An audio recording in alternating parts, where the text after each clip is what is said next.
Hi, I'd like to show you how something as simple as a little sine wave like this can explain much of the physics and chemistry and all the sciences put together. With this you can explain the myths, the legends, the fairy tales and Bibles and epic poems of every culture under the sun. With this you can acquire an abundance of spiritual wisdom and knowledge and information about the universe. You can learn knowledge and wisdom about how to heal yourself. With this sine wave, you can know where we have come from in history, where we are presently, and where we are going. It also can reveal a lot about what's going to happen in 2012. With this sine wave, I would like to show you how most of the enigmas and puzzles and perplexing things of this world can be explained. Now, I want you to focus on this map. It's a very old map, and as you can see, there is two spheres here, the east and the west, and two hemispheres, the northern and the southern hemisphere. The line dividing the two is the equator. And of course, the sine wave, which goes up 23.5 degrees to the Tropic of Cancer. Here is the Tropic of Cancer. Then goes back through the equator, down to the Tropic of Capricorn. Here is the Tropic of Capricorn. And then returns to its starting position. This is the starting position. And right next to this position, they have the sign of Aries. So the beginning point of this yearly path, the yearly journey of the sun begins in Aries on the 21st of March. As the sun climbs to the northern hemisphere constellations and reaches the 21st of June, it reaches the sign of Cancer. And then as it goes through the equator, there's Libra, the scales of justice. Then they are the spring and the summer months, 3 spring months, 3 summer months for the northern hemisphere. Then, as the sun goes through the equator on the 21st of September, it goes down to the Tropic of Capricorn, 23.5 degrees below the equator, and this is because of the tilt of the Earth. So in effect what we have here is the equator and the line of the ecliptic, the path of the sun through the constellations of the zodiac. And that's the yearly sine wave that occurs in our solar system. Now, as I will show later, this is also the daily cycle. Now, I'd like to show you another map. This map also has 12 segments, the equator separating the two spheres, and the sine wave. There is the sine wave which represents the path of the sun. Summer, when the sun reaches the Tropic of Cancer, and winter, when the sun reaches the Tropic of Capricorn, for the northern hemisphere. This map is the whole celestial sphere of the heavens, and it's segmented again into 12 parts. Now, please notice that the heavens also have a celestial equator, and the sine wave, or the ecliptic of the sun, is also shown to pass through the signs of the zodiac. And that again begins with Aries. Aries is the beginning of the sine wave. Libra is always in the middle. Capricorn, Pisces. So what we have in effect, the sun is passing through a 17-degree belt, which is called the belt of the zodiac.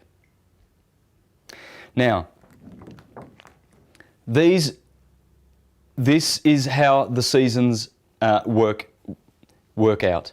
This is spring, Aries, the sign of Aries.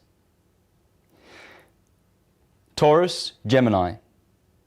The sun reaches the Tropic of Cancer, so that's Cancer. Leo, Virgo. There is Libra, the dividing line. The two equinoxes are here. These are the only days in the year when the sun splits the day between 12 hours of day and 12 hours of night. Here we have the longest day of the year, the 21st of June, and the 21st of December is the shortest day of the year. Here we have Libra, Scorpio, Sagittarius, Capricorn, Aquarius, and Pisces. Now, let's fit all that together with a simple graph on the whiteboard.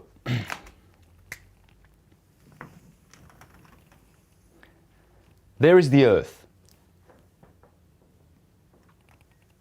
Here is the equator.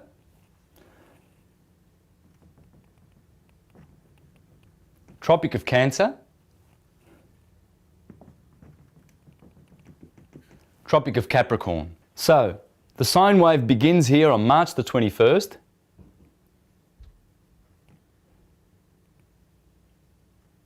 And reaches up 3 months later to the Tropic of Cancer, falls down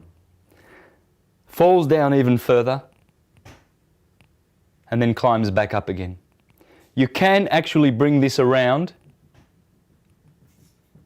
so that you make a linear graph, but for now we shall stick to this sine wave.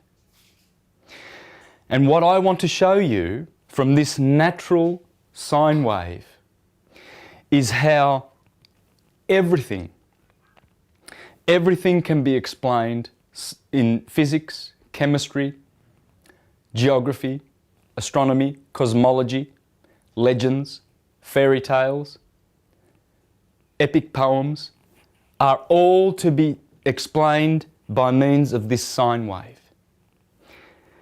Here we have the 21st of June. Here we have the 21st of December. And here we have the 23rd of September. So we have an equinox, a solstice, equinox, solstice. These are the 4 cardinal points of the year. So if we mark the solstice, the 2 solstices, the longest day of the year and the shortest day of the year like that, we can also bring this around and make a circular graph. The sun, after passing the equator, will spend 30 days in the sign of Aries. Then another 30 days in the sign of Taurus, and then Gemini. These are the spring months. Spring, Cancer, Leo, Virgo. Summer,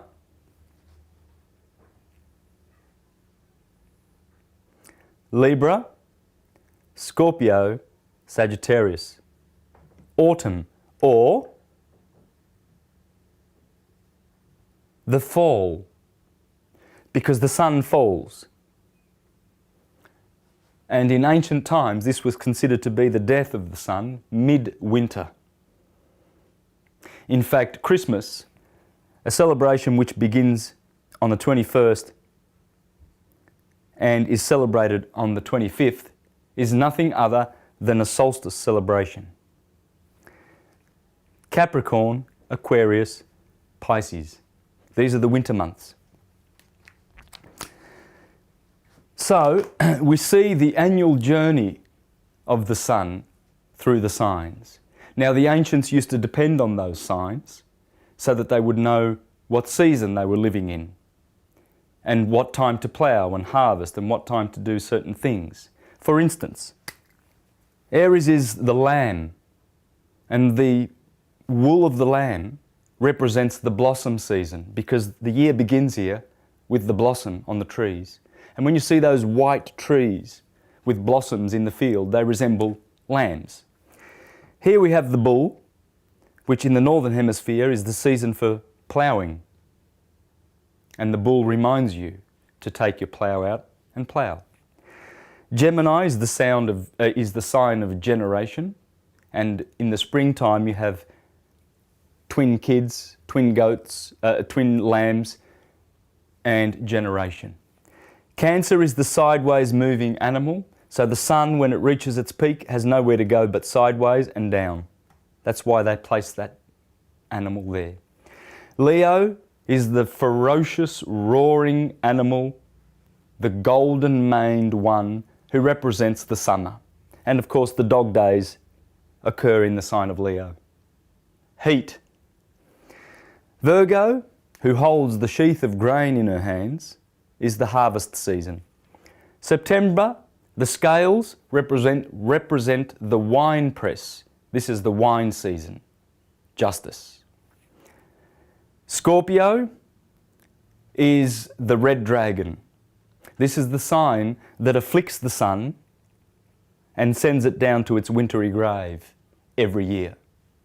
Sagittarius, the arrow of Sagittarius, is also inflicting harm on the sun because it's piercing the sun in the heel of winter. Just like Achilles, just like Jesus, a nail in the foot, just like all the heroes who have the weakness in the heel, because this represents the heel of the yearly cycle. Capricorn is the animal that climbs up. And as Cancer goes sideways, Capricorn, which is here, climbs up. Aquarius is the water bearer. It's the rainy season in the Northern Hemisphere. So the sun is getting baptized.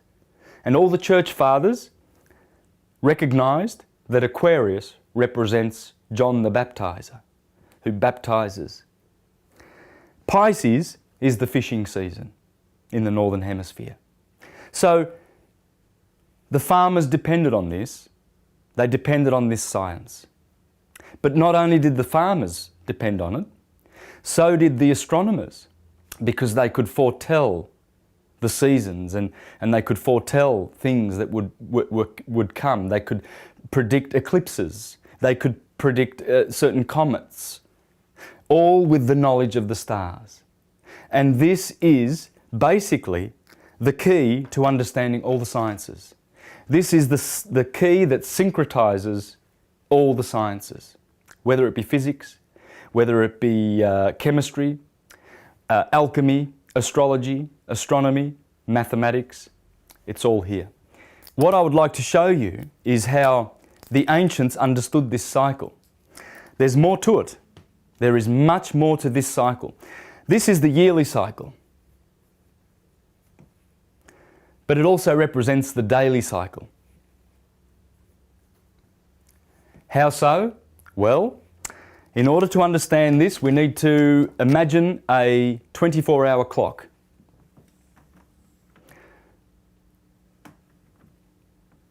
And you would have 6 a.m., 12 p.m., 6 p.m., 12 a.m. And that's how your 24-hour clock would work. So what the ancients did was they pinned 6 a.m. over to here, March the 21st. So the morning sun rising on the ascendant over here, this would be 6 a.m., 12 p.m., 6 p.m., 12 a.m. So conveniently, the daily cycle is overlapped onto the yearly cycle. And the correspondences match perfectly. Because when the sun rises here in the morning, at this point, at 6 a.m., it is the same position, the same point as March the 21st. And you have the morning sun, which is the spring. Then you have the afternoon sun, which is the summer. And of course, the hottest part of the day is 2 to 4. This is 6 o'clock, 8 o'clock, 10 o'clock, midday, 2 o'clock, 4 o'clock, 6 o'clock. 2 to 4 is the hottest time of the day. Leo, July, August is the hottest time of the year. So the correspondences are perfect. 6 p.m, the sun goes beyond the horizon, down to its daily death, which is called nighttime. Daytime, nighttime. Summer, winter. Equal, equal. Spring, autumn. 6 a.m, 6 p.m. Now, those are 2 cycles. We're looking for 2 more cycles to complete this ancient wisdom. And then once you have the 4 cycles, you will understand all of the sciences. There will not be a science which will escape your understanding. The next cycle we need to overlay on this sine wave, which is, by the way, this sine wave is the letter S in our alphabet, or the number 8.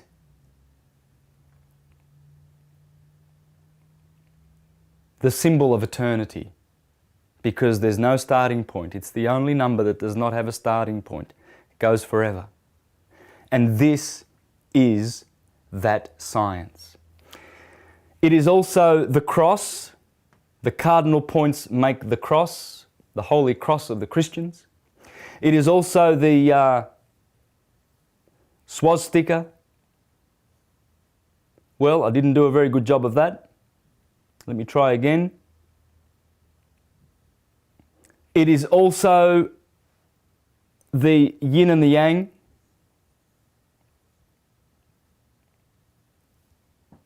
Etc., etc. I don't want to labour these points, but the next 2 cycles are these. Now, next, in the ancient wisdom, they placed the body of a man inside the zodiac belt. And the head starts, well, in Aries. Now, this particular graph is going the opposite way, counterclockwise, but please disregard that and just take notice of the signs and the correspondences with the human body. Here we have Aries in the head, Taurus in the neck, Gemini in the arms, Cancer in the chest, Leo in the heart, Virgo in the belly, Libra in the kidneys, Scorpio the generative organs, Sagittarius the thighs, Capricorn the knees, Aquarius the shins, and Pisces, the 2 fish, are the 2 feet. So the 2 twins are the 2 arms, and the 2 fish are the 2 feet. Perfect correspondence. Now, when you look at all those signs, you begin to understand many, many more things. You understand why here we have another graph. There's Aries, Aries, Taurus, the neck, Gemini, the arms. This is also a very ancient picture, very ancient graph. Aries, Taurus, Cancer, Leo, Virgo, Libra, Scorpio, Sagittarius, Capricorn, Aquarius, Pisces. There is a reason why the ancients left us this wisdom. There we have the same symbols. Leo, the lion heart, always represents the heart. In every astrological system, whether it be the Hindus and the Vedic astrology, whether it be Babylonian, Roman, Grecian, Egyptian, they always have these corresponding animals. The Chinese system is slightly different, but it's the same science. So what we have done now is we've added a third cycle. We see the man, and please take note this correspondence. In the morning, the springtime, when the sun comes up at this point, we have the head. And usually people wake up around about 6 a.m. in the morning, on average, probably, around the globe, and they wake up in the head. Lights go on, and then they go to, Taurus represents the mouth. They have breakfast. Gemini is the arms. So it's so clear to see how these three cycles overlap and correspond. The fourth cycle has to do with a 24,000 year motion of the sky, of the stars, and it's called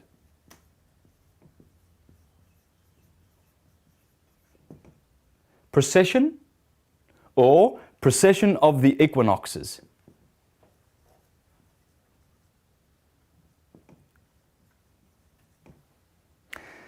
And it's 24 to 25,920 years long. But let's keep it simple and give it a value of 24,000 years. Now, this is a backward moving cycle. So the sun will go backwards through the signs and spend 2,000 years in each sign. In other words, the equinox of March the 21st will be in that sign for 2,000 years. So we've been in the age of Pisces for 2,000 years, and we're entering the age of Aquarius very soon. We were in the age of Aries 2,000 years ago. 4,000 years ago we were in the age of Taurus. So you see that the cycle goes backwards.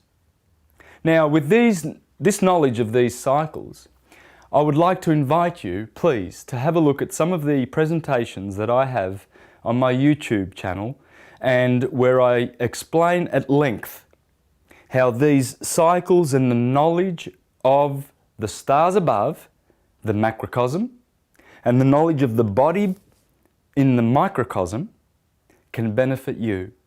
What I'm offering is the key to understanding all these things.